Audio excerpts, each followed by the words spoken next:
as a curator, my statement is to give full support to this kind of initiatives and to give my best effort that this dialogue not only happens now and here, but can also have basis to further extend to the future and to other locations.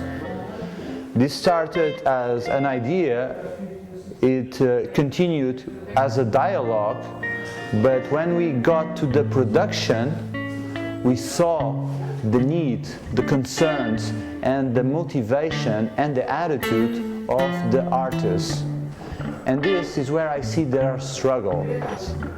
Also, Portuguese artists, although they are in a different context, also have to struggle, and they show that struggle by putting projects up like pop-up, because we are working in very precarious conditions.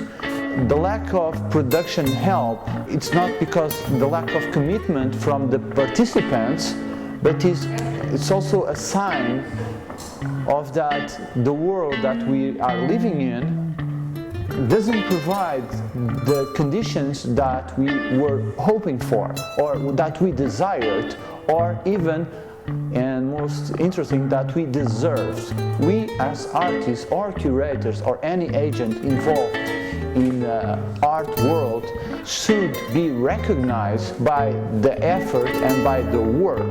But when we talk about struggle, we are meaning that these artists don't have the conditions to safely do their work. And safely, I mean by having financial security. At the same time, I know that I'm just replicating what the system wants from the artists, that they struggle, that they continue to make a living with almost nothing.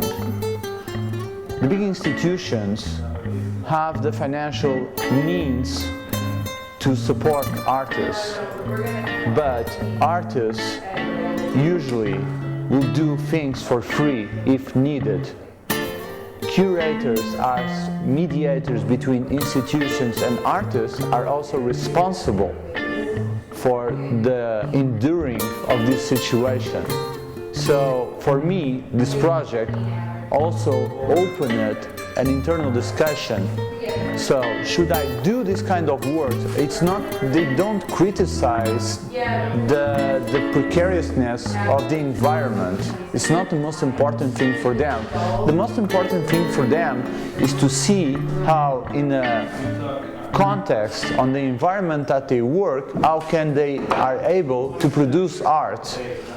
Let's see it as a more positive intervention.